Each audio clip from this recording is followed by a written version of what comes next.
Welcome to Think, React, Lead, bringing you insights and strategies for thinking as an executive, reacting like a soldier, and leading in all aspects of your life. Here's your host, executive coach and leadership speaker, Faussette. Welcome to the Think, React, Lead podcast, where you will be provided insights on thinking as an executive, reacting like a soldier, and leading in various aspects of your career and personal life. I am your host, Faussette, and today we are going to discuss where you influence others. Two instances happened to me this week. One, I was out and about and I ran into a prior coworker, and they left the company I worked for prior to me leaving and jumping into this entrepreneurship world. So we started chatting, and I found out that they just completed their degree and they were struggling in the area of landing a job. And her response was, well, I'm not going to take any job because I'm looking for a job that pays X amount of dollars. I then asked, what are you doing to land the job? She wanted a job making $75,000 plus, and she had a bachelor's degree. And I'm not knocking having a bachelor's or trying to find a job at $75,000 plus. But I asked her, is your resume professionally written? She said no. I asked if she was networking to build relationships with people in the field that she's looking to jump into. She said no. I asked her, what companies is she applying to, and is she looking outside of the scope of one area? She said no. We're going to talk about influence, and what I found was many people graduate college, and this could pertain to you, and aren't really set up to succeed. I'm a firm believer that if you have the opportunity as a hiring company to hire a person that currently has a job, or hire a person without a job, more oftentimes than not, you're going to hire the person that has a job, right? I mean, if I owned a company, which I do, I would hire somebody that currently has a job. So my advice to her was, find a job that's in your field, because if I'm hiring you, or if I'm hiring somebody, I'm going to find somebody that currently has a job. And then I suggested that she networked, because landing a $75,000 job with a gap of employment with just a bachelor's isn't that easy. I have found that we have to network. We're only going to hire people that we are comfortable with. And networking could be in ways of maybe joining a Toastmasters club, because most professionals that I know want to increase their ability to professionally speak. So as they're disseminating messages in the corporation, they sound better, or maybe find a way to go to career opportunities or career, what do they call those? The career days that other companies have. Another thing that people can do, I think there's meetup.com, and you can find, there's hundreds of groups within meetup.com within your city, and you can find a group that's going to work towards the same goals that you have for yourself. Leadership is influence, nothing more, nothing less. Where do I influence others should be the question that you have for yourself. It's very hard, and this was a test I had last week, to influence others when your world, I would say, is going awry. I can laugh about this now, but last Thursday, I put my wife's BMW M5 into a wall, totaled it. And I was headed to a very important meeting. Obviously, I didn't make it. But what I found out is that my response, a reaction to damaging a vehicle like that, was almost better than I anticipated. And that stemmed from building my influence 10, 15 years ago, developing my character 10, 15 years ago, because I still had a business to run. I still had to do a podcast. I still had to, with what I do, I go on Facebook Live and I do those often, and I do videos on Instagram, and I still have to meet with clients. My character didn't change. And if you recall from the last podcast, you have to be the same person at work that you are at home, that you are at church, that you are on the racetrack, or the basketball court, wherever, or the grocery store. That's consistency. And in your leadership journey, consistency is going to help you across every single platform, because people know what to expect. And what I have found is that too often people feel that they cannot influence others because they don't really have a position of leadership. But if leadership is influence, it's safe to say that you have a position of leadership. Somebody's looking at you and paying attention to your every move, whether it's your children, whether it's your spouse, whether it's peers at work, whether it's, I don't know, it could be the person at the stoplight, but you're influencing somebody. And remember that position doesn't make the leader makes the position. And I want you to think about that. Let that resonate with you. We all lead every single day. We all influence every single day. Even looking at yourself in the mirror as you're getting dressed in the morning, you influence yourself. For example, there's times I look in the mirror and I'm very pleased with what I see. And then there's times I look in the mirror, especially after a long weekend of eating carbs, and it's evident, or a vacation I just came back from where some of the gained weight is evident. I'm not pleased, but I'm still influencing myself. Good or bad, the influence is there. Let's take a look at leadership mistakes that are often made by people in the middle of the pack. So this is going to be the person that has a brand new supervisor role, or low-level manager, or even somebody who I think, if I'm not mistaken, in the corporate world, there's a lot of times there's that supervisor role, which is a role that might report to a mid-manager. And the thought process oftentimes is, if I'm not on top, I can't lead. But that's not true. Even if you have a micromanaging boss, you can still lead having a micromanaging boss. One way I have found that works is by simply taking ownership of a task. I didn't say a project, but taking ownership of one task for that day or one task for that week.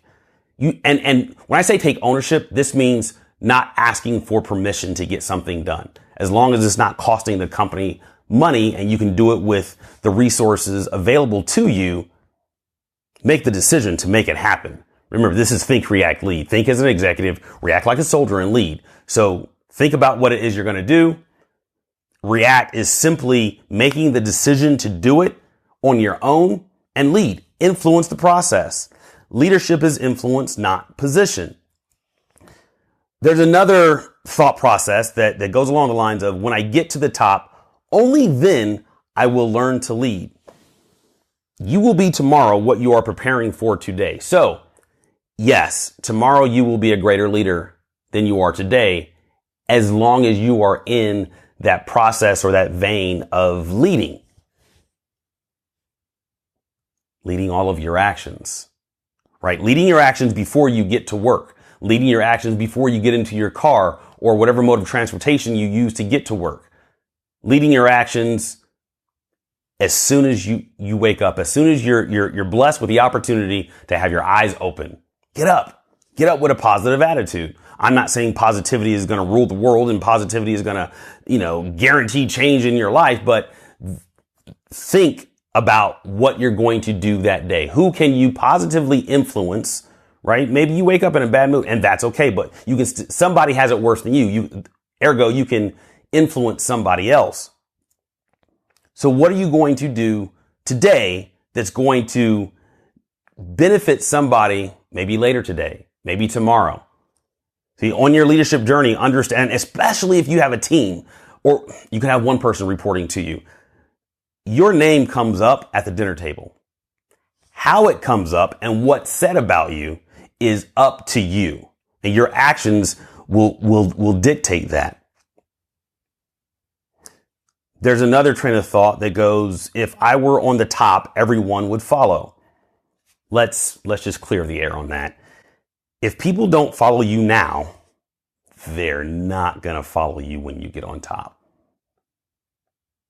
And what I have found in teams that I've led, the more vulnerable I am and authentic I am, and I'll explain that here in a second, with my team, the more dedicated they are to what it is they do.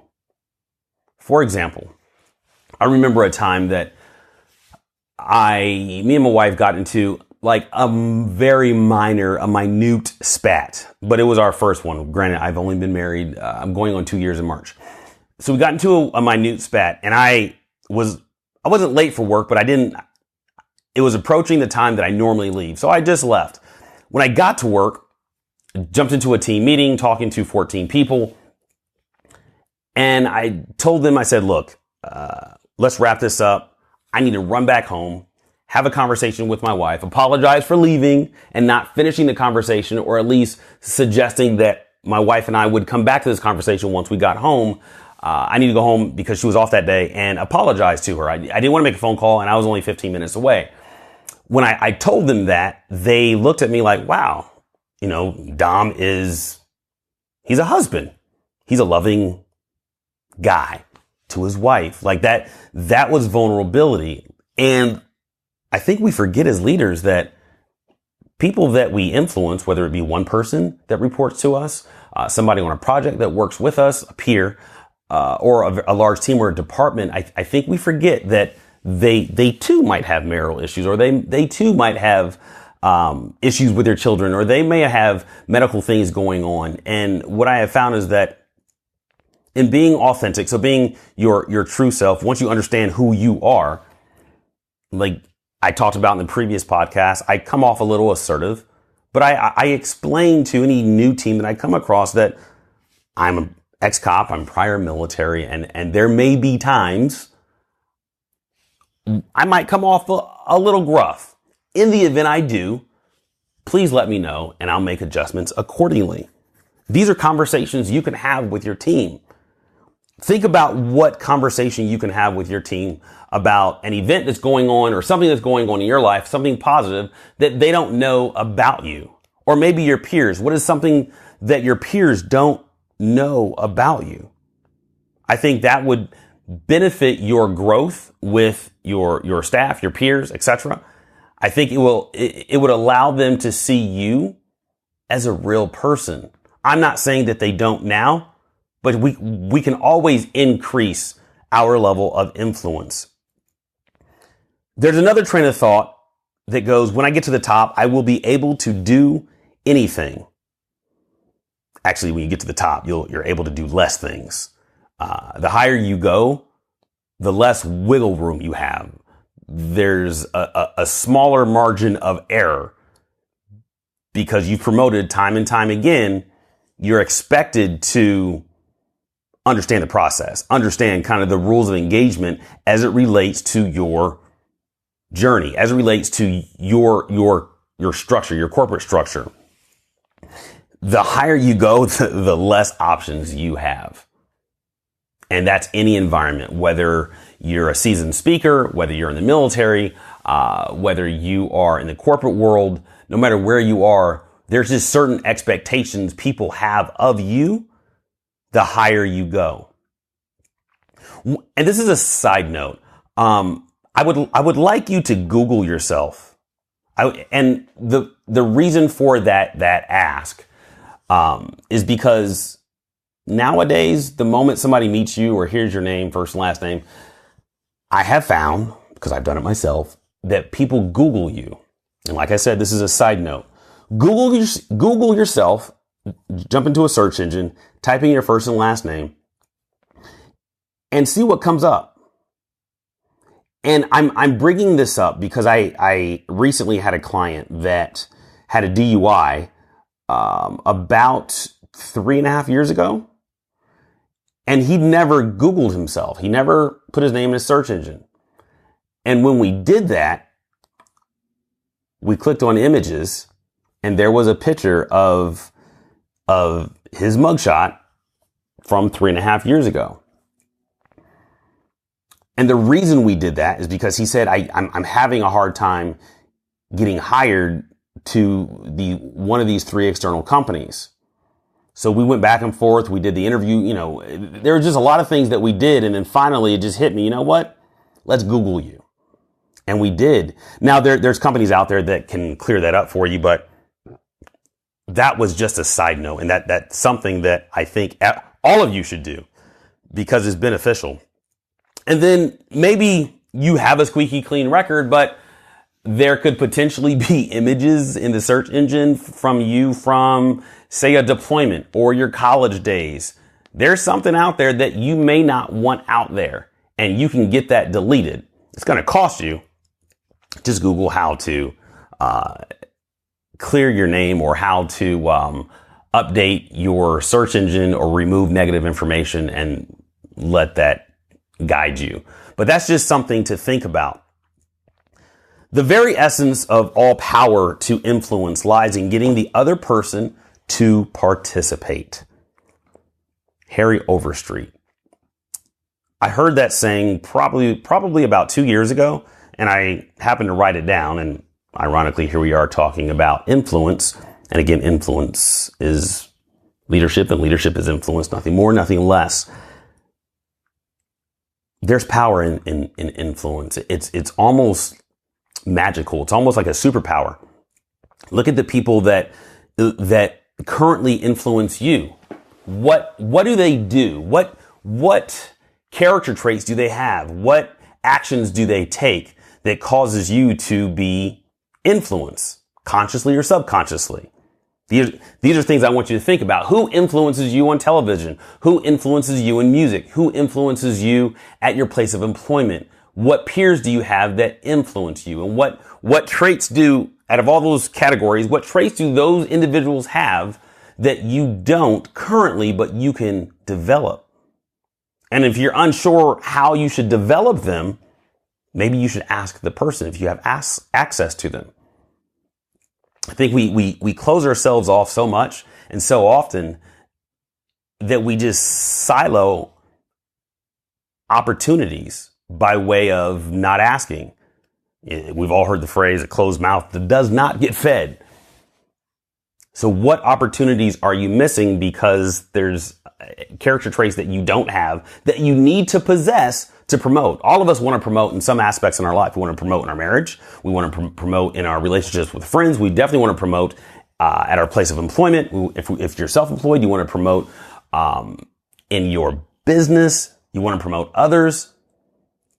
I found in my corporate journey that I promoted the more I promoted. And I'll break that down. It's very simple. I was able to promote or be promoted the more I promoted or lifted others up around me, right? You want people to get the warm and fuzzies when they're around you. And I'm not saying be fake. I'm not a cheerleader. I'm never the nicest guy in the room, but I strongly believe that more oftentimes than not, I'd say I'm the most authentic guy in the room. And that comes over time. So just some things to think about. Just to recap, I want you to Google yourselves, put your name in a search engine and go to images, go a couple pages over and just clean that up, right? Then I want you to really dial in on what it is you want to grow in your character traits, in your level of influence. How are you going to get to the next level of influence in your journey? Who do you know that is where you want to be? Maybe you find out how they got there. Maybe they can be your mentor, or maybe you get a coach and that helps you get to that next level. Again, I want you to have a wonderful day. Thank you for listening to the Think, React, Lead podcast. Once again, I can be found on YouTube at Think, React, Lead. Instagram, Dom Faussette, and Think React Lead. Facebook, Dom Faussette, also Think React Lead. And if you ever have questions, feel free to reach out to me on any platform, Facebook Messenger, Instagram. My number is 602-481-0650. This is the Think React Lead podcast. My name is Dom Faussette, and you have a wonderful day, and we will chat soon. Bye-bye. You've been listening to Think React Lead. To connect with your authentic purpose, contact Dom at www.thinkreactlead.com.